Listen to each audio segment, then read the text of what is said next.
देखिए हमारा आज जो टॉपिक है वो देवनागरी लिपि का स्वरूप में विशेषताएं हैं। ठीक है, देवनागरी लिपि का जो उद्भव है वो ब्राह्मी लिपि से माना गया है और ब्राह्मी लिपि को दो भागों में बांटा है, उत्तरी लिपि और दक्षिणी लिपि। ठीक है, ये संस्कृत का वही टॉपिक है जो हम पहले पढ़ चुके हैं। ये समझिए, आपको संस्कृत हिंदी में सिर्फ एक ही चीजें याद करनी है, ज्यादा आपको उलझने की जरूरत नहीं है। ठीक है, सेम टू सेम आपको याद करना है। तो देखिए वही अपने कल जो भाषा की प्रकृति, भाषा की परिभाषा, भाषा का अर्थ, भाषा की विशेषताएं हमने देखी थी। आज हम देवनागरी लिपि का स्वरूप व विशेषताएं देखेंगे। ठीक है, देवनागरी लिपि का जो उद्भव है वो ब्राह्मी लिपि से माना गया है और ब्राह्मी लिपि को उत्तरी लिपि, दक्षिणी लिपि दो भागों में बांटा है। उत्तरी लिपि जो है इसको गुप्त लिपि, कुटिल लिपि, प्राचीन लिपि और नागरी लिपि, ये उद्भव इसका काल माना है। यानी उत्तरी लिपि से गुप्त लिपि निकली, गुप्त लिपि से कुटिल लिपि और कुटिल लिपि से प्राचीन लिपि और प्राचीन लिपि से देवनागरी या नागरी लिपि, और इसी को देवनागरी लिपि कहा गया। राष्ट्रभाषा हिंदी जो है वो देवनागरी लिपि में लिखी जाती है, साथ में संस्कृत भी देवनागरी लिपि में लिखी जाती है, प्राकृत भाषा भी देवनागरी लिपि में लिखी जाती है और अपभ्रंश भाषा भी देवनागरी लिपि में लिखी जाती है। देवनागरी लिपि का जो नामकरण है वो कैसे कैसे पड़ा, ये वही टॉपिक है संस्कृत वाला। गुजरात के नागर ब्राह्मणों के द्वारा इस शैली का प्रयोग करने के कारण इसका नाम देवनागरी पड़ा। ऐसा बताया जाता है गुजरात में कौन रहते हैं, नागर ब्राह्मण रहते हैं। ठीक है, जाति मानी जाती है एक प्रकार ब्राह्मणों की नागर, तो उनके द्वारा इसका सबसे अधिक प्रयोग किया गया, इसलिए इसका नाम क्या कर दिया, देवनागरी। दूसरा, संस्कृत को क्या नाम से जाना जाता है, देववाणी, और देववाणी संस्कृत होने के कारण इस भाषा को, इस लिपि को क्या कह दिया, देवनागरी लिपि कह दिया, क्योंकि देववाणी संस्कृत तो देवनागरी लिपि। तीसरा, विशेष नागर क्षेत्रों में प्रचलित होने के कारण इसको क्या बोला जाता है, देवनागरी लिपि कहा जाता है। और अगला, काशी जो है वो हमारा देवनागर नाम से प्रचलित है। ठीक है, काशी, और इसका सबसे पहले प्रारंभ जो उद्भव जो माना जाता है वो काशी से ही माना जाता है, किसका, देवनागरी लिपि का। तो इसलिए काशी को देवनगर के नाम से जानने के कारण इस लिपि को क्या कहा जाता है, देवनागरी लिपि भी कहा जाता है। इसके बाद सीधा सा अगला टॉपिक हमारा आएगा, वो है देवनागरी लिपि का विकास। तो देखिए इसके विकास में हम देखेंगे कैसे कैसे इसका विकास हुआ। देवनागरी लिपि का विकास, ठीक है। तो देखिए देवनागरी लिपि का जो विकास है वो ऐसा माना जाता है कि ब्राह्मी लिपि से हुआ। ये मैंने आपको ऊपर बता ही दिया था, कहां से माना जाता है इसका विकास, सर्वप्रथम ब्राह्मी लिपि से विकास माना जाता है। और कब माना जाता है, सन 350 ईसा पूर्व के आसपास ब्राह्मी लिपि में क्या हुए थे, कुछ परिवर्तन। 350 में क्या हुए थे, ब्राह्मी लिपि में परिवर्तन हुए। ठीक है, ब्राह्मी लिपि में 350 ईस्वी में क्या हुए थे, कुछ परिवर्तन हुए थे। ये गुप्त काल की लिपि है। ये कौन से काल की लिपि मानी जाती है, ये है गुप्त काल की लिपि है, इसलिए इसे गुप्त लिपि भी कहते हैं। यानी ये वही ब्राह्मी लिपि से उत्तरी लिपि और उत्तरी लिपि से गुप्त लिपि, कुटिल लिपि, तो इस प्रकार के इनका विकास कह सकते हैं और इनके अन्य नाम भी कह सकते हैं। तो गुप्त काल की लिपि इसलिए इसे गुप्त लिपि भी कहते हैं। गुप्त लिपि भी क्या है, कहते हैं, किसको कहते हैं, देवनागरी लिपि को या ब्राह्मी लिपि को कहते हैं। आगे कह सकते हैं कुटिल लिपि से ही देवनागरी लिपि का उद्भव माना गया है। ठीक है, वही हमारा एक वही चार्ट चलेगा। ठीक है, कुटिल लिपि से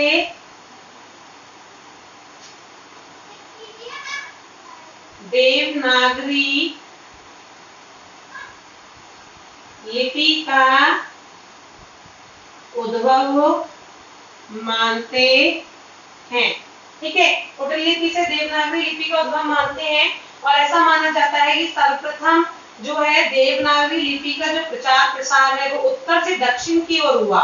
देवनागरी लिपि का प्रचार प्रसार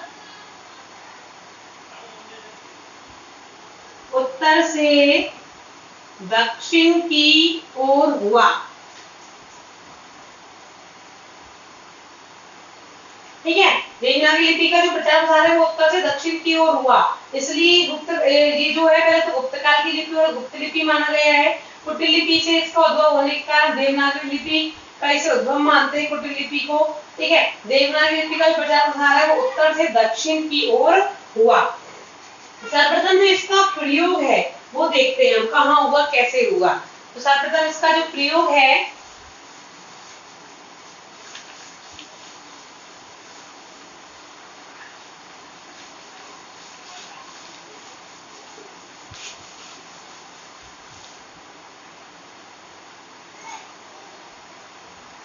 देवनागरी लिपि का सर्वप्रथम प्रयोग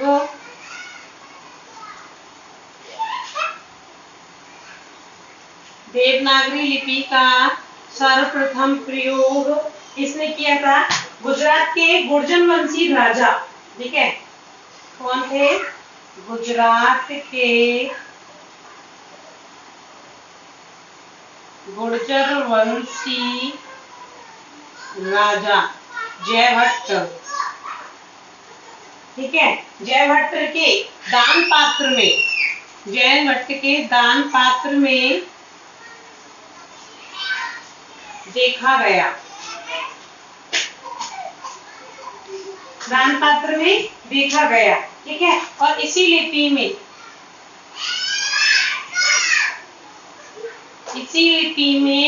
जयभट्ट राजा के क्या थे? हस्ताक्षर भी थे।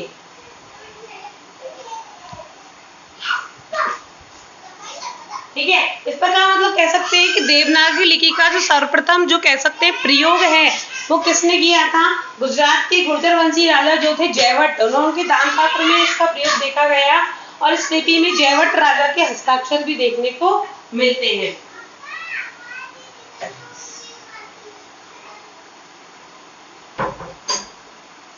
शोर आ रहा था थोड़ा सा क्लास में। ठीक है, तो बच्चे थोड़ा शोर कर रहे थे। चलो आगे देखते हैं कि हस्ताक्षर मिलते हैं और इनका जो समय है वो 1754 ईस्वी के आसपास का माना गया है। इनका समय जो माना गया है कि इनका जयभट्ट का समय वो 1754 ईस्वी के आसपास का समय माना गया। तो हम ऐसा अंदाज लगा सकते हैं, लगभग कर सकते हैं कि देवनागरी लिपि का जो प्रारंभ है वो 1754 ईस्वी के आसपास से माना गया है। ठीक है, तो इस प्रकार इनका प्रारंभ माना गया है। प्रयोग देख सकते हैं हम। इसके बाद हम कहेंगे कि दक्षिण भारत में इसे नंदी नागरी के नाम से भी जाना जाता है। इसको देवनागरी लिपि को, देवनागरी लिपि को, ठीक है, दक्षिण भारत में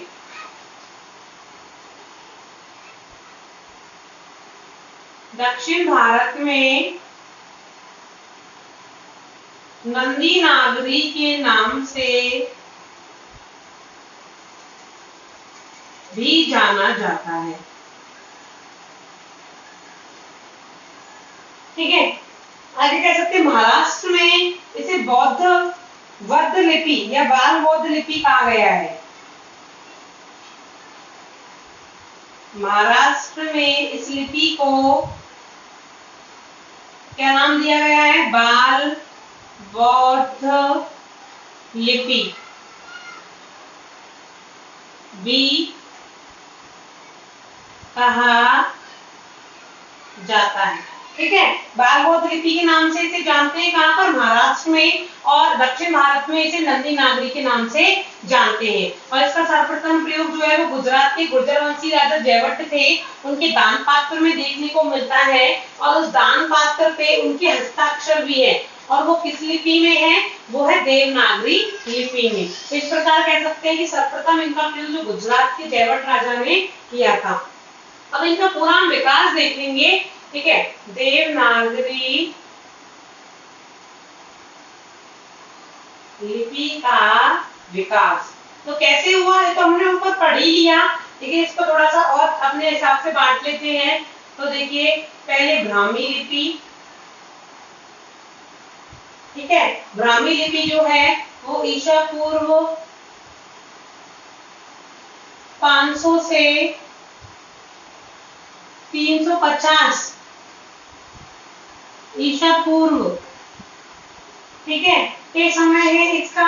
दूसरा, गुप्त काल, ब्राह्मी लिपि से विकास हुआ इसका गुप्त काल के रूप में, इसे गुप्त लिपि भी कहा जाता है, और इसका समय माना जाता है 350 ईसा पूर्व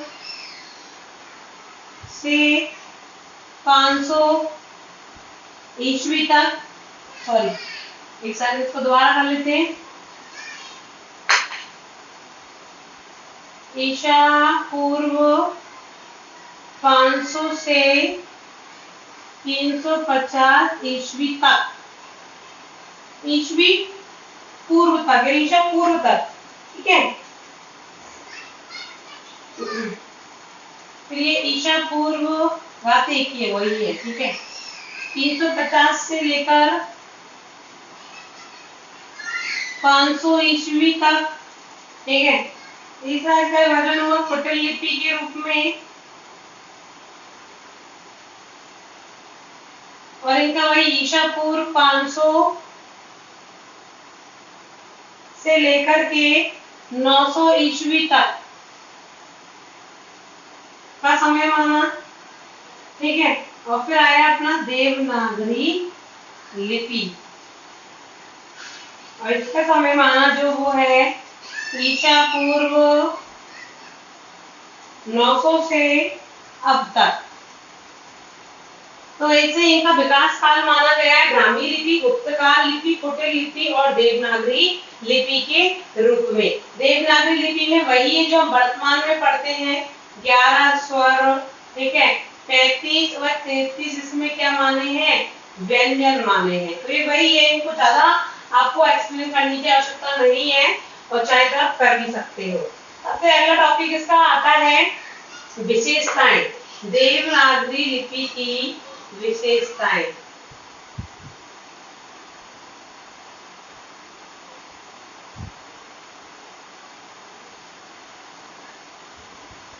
ठीक है, देवनागरी लिपि की क्या आएंगी, हमारी विशेषताएं आएंगी। तो देखिए, भारत में सर्वाधिक महत्वपूर्ण ये लिपि मानी गई है, सर्वाधिक महत्वपूर्ण लिपि क्यों मानी गई है, क्योंकि हम अंग्रेजी पढ़ो, चाहे हिंदी पढ़ो, चाहे संस्कृत पढ़ो, सब किस पे आधारित है, देवनागरी। जैसे अंग्रेजी जो है वो रोमन लिपि पे आधारित है, ठीक है। तो हमारे संस्कृत कहेंगे, हिंदी कहेंगे, वो किस पे आधारित है, देवनागरी लिपि पर आधारित है, इसलिए सर्वाधिक महत्वपूर्ण लिपि मानी जाती है। दूसरा हम कह सकते हैं कि संविधान में इसे राजलिपि भी कहा गया है, संविधान में इसे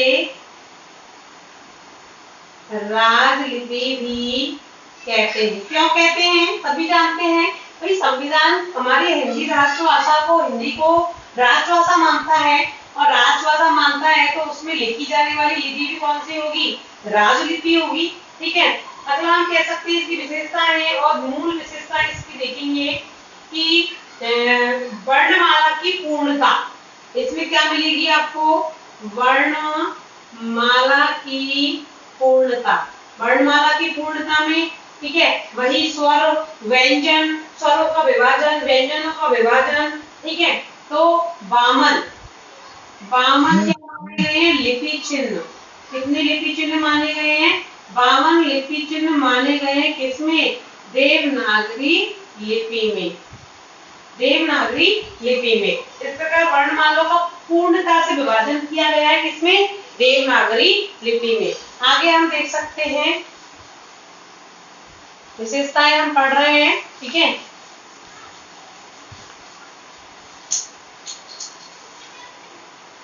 लिपि की विशेषताएं, अगला हमारा आएगा चौथा, इसमें हम कह सकते हैं कि वर्णमाला का वैज्ञानिक विभाजन यहाँ पर किया गया है, वर्णमाला का वैज्ञानिक विभाजन। ठीक है, कैसे किया गया है? वही स्वरों में। ठीक है, स्वर में भी मात्रा आ जाएंगी। ठीक है, तो मात्रा में जैसे एक तो ह्रस्व मात्रा हो गई, एक दीर्घ मात्रा हो गई, एक विलुप्त हो गई। तो आपने ये सब पढ़ लिए, तो आप अपने हिसाब से वर्णमाला का विभाजन कर सकते हैं। व्यंजन, ठीक है, व्यंजनों का आप पूर्ण से विभाजन कर सकते हैं। तो वर्णमाला का पूरी तरह से क्या किया गया है? विभाजन किया गया है। जैसे क वर्ग, च वर्ग, ट वर्ग, इनमें क्या किया गया? विभाजन किया गया है। तो ये इसकी एक विशेषता हो गई। ठीक है, अगला कह सकते हैं क्रमबद्धता। इसकी सबसे मुख्य बात क्या है? क्रमबद्धता। तो क्रमबद्धता क्या है? पहले स्वर आते हैं, स्वर के साथ व्यंजनों का समागम है। ठीक है, तो इस प्रकार से इनका क्या चलता है? विभाजन चलता है। तो आगे कह सकते हैं हम, इसकी अगली परिभाषा हम कह सकते हैं कि वैज्ञानिक वर्णों का निर्माण। इसमें क्या किया गया है? वैज्ञानिक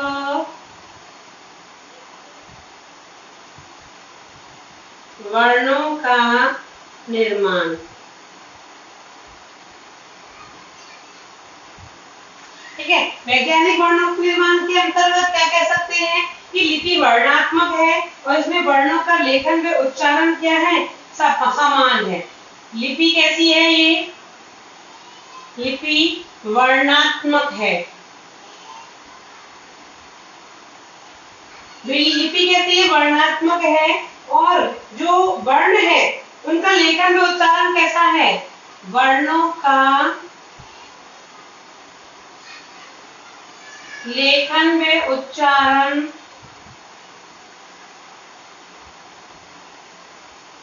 समान है। यानी जो हम बोलते हैं वो ही वहां पर क्या किया जा रहा है? लिखा जा रहा है। जैसे रोमन लिपि जो है, ठीक है, हम रोमन यानी अंग्रेजी में कह सकते हैं HTS। तो HTS के लिए च, ट और स, इनका क्या किया जाता है? प्रयोग। यानी जो हमने लिखा वही हमने क्या है? बोला। तो H च, T ट, स। तो इसका क्या किया? हमने उच्चारण किया। तो वैज्ञानिक वर्णों के निर्माण के अंतर्गत आएगा कि वर्णों का लेखन में उच्चारण कैसा है? समान है। यानी कोई भी अंतर नहीं है बोलने में और लिखने में। ठीक है, आगे कह सकते हैं 7वां विशेषता, प्रत्येक स्वनिम के लिए अलग लिपि चिन्ह है। प्रत्येक स्वनिम के लिए अलग लिपि चिन्ह है। यानी देखिए, हमने अगर क लिखा, ठीक है, तो क के लिए हमारे बहुत सारे भी हो सकते हैं। देखो के में भी लिख सकते हैं। ठीक है, के सी में भी लिख सकते हैं, CH भी लिख सकते हैं, आगे क्यू भी हम इसका प्रयोग कर सकते हैं। तो यानी अलग अलग इनका प्रयोग किया गया है। च के लिए जो है वो H भी प्रयोग कर सकते हैं, C भी प्रयोग कर सकते हैं, CH भी प्रयोग कर सकते हैं। इस प्रकार प्रत्येक स्वनिम के लिए अलग अलग लिपि चिन्ह हैं। स्वरों की ह्रस्व व दीर्घ मात्राओं की योजना। स्वरों की ह्रस्व व दीर्घ मात्राओं की योजना। तो सभी जानते हैं ए जो स्वर है इसके लिए कोई भी मात्रा नहीं है। आ के लिए हमने एक मात्रा लगाई है, ई के लिए हमने ये वाली मात्रा लगाई है, इस बड़ी ई के लिए ये मात्रा लगाई है, ऊ के लिए हमने ये मात्रा लगाई है, बड़े ऊ के लिए हमने ये मात्रा लगाई है, ओ के लिए ओ मात्रा, औ के लिए ये वाली मात्रा, ए के लिए ये वाली मात्रा, आई के लिए ये वाली मात्रा। तो इस प्रकार हमने स्वरों की दीर्घ व ह्रस्व मात्राओं की क्या बनाई है? यहाँ पर योजना बनाई है। ठीक है, आगे देख सकते हैं, वर्णों का निश्चित उच्चारण है। वर्णों का निश्चित क्या है? उच्चारण है। जहां से वर्ण, वही बात है कि जहां से जो बोला जा रहा है उसको जैसा ही लिखा जा रहा है। किसके अंतर्गत? देवनागरी लिपि के अंतर्गत। लेखन टंकन में एक रूपता, इसकी विशेषता मूलतः क्या हो गई? लेखन टंकन में एक रूपता, यानी जो हम लिख रहे हैं वही क्या हो रही है? उसे छापा जा सकता है। टंकन का मतलब उसे टाइप किया जा सकता है। जो हम लिख रहे हैं उसी को हम क्या कर रहे हैं? टाइप कर रहे हैं। तो इस प्रकार हम कह सकते हैं इसकी व्यवस्था हुई। ठीक है, आगे कह सकते हैं व्यंजनों की आक्षरिकता, ये भी एक अच्छा विशेषता है, लिख लीजिए। ठीक है, व्यंजनों की अक्षरिकता। अक्षरिता, अक्षरिता, अक्षरिता का मतलब है, देखिए, ए की सहायता से उच्चारित व्यंजन। हम सभी जानते हैं कि व्यंजनों का स्वरों के अभाव में उच्चारण करना असंभव है, तो इसी को व्यंजनों की अक्षरिता कहा है। ठीक है, आपको ये पंक्ति याद रखनी है कि ए की सहायता से उच्चारित व्यंजन, यानी व्यंजनों का जो प्रयोग है वो किसकी सहायता से संभव है? स्वरों की सहायता से संभव है। ठीक है, तो यहाँ पर व्यंजनों की अक्षरिकता भी एक क्या है? विशेषता है। आगे और चाहो तो आप और भी इसमें बहुत सारी विशेषताएं हैं, ठीक है, वो लिख सकते हो। दिखा देती हूँ, एक और लिख लीजिए।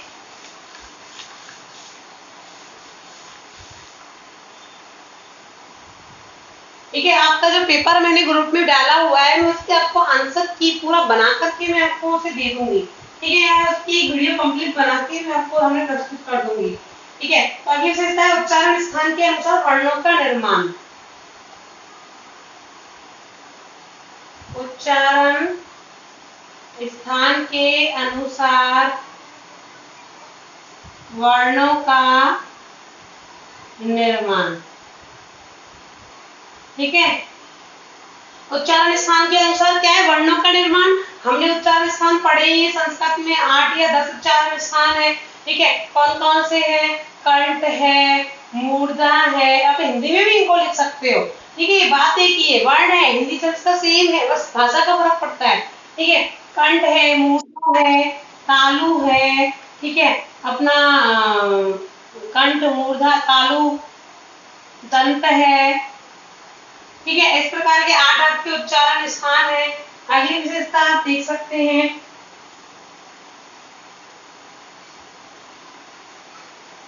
वर्णों की लिखावट। ठीक है, वर्णों की लिखावट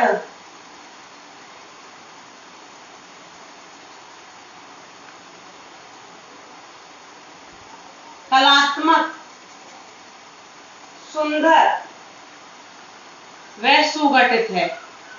सही है, सभी जानते हैं कि भाई हिंदी में जो वर्ण लिखे जाते हैं वो बहुत सुंदर तरीके से लिखे जाते हैं। ठीक है, तो ये एक प्रकार की आपकी विशेषताएं हो गई हैं, आप इनको नोट कर लीजिएगा। देवनागरी लिपि की विशेषता है। इसके बाद जो हमारा टॉपिक आता है वो है भाषाई कौशल। ठीक है, टॉपिक हमारा आता है भाषाई कौशल। तो हम ये टॉपिक जो है वो कल पढ़ेंगे। हमारा कल स्टार्ट होगा भाषाई कौशल में श्रवपले। ठीक है, हम क्या पढ़ेंगे कल? श्रवपले। और श्रवपले में आएगा वही श्रवण, श्रवण, पठन और लेखन, और ये क्या माने गए हैं? भाषा कौशल माने गए हैं। ठीक है, क्या माने गए हैं? भाषा कौशल। और ये हम अगली वीडियो में पढ़ेंगे कल।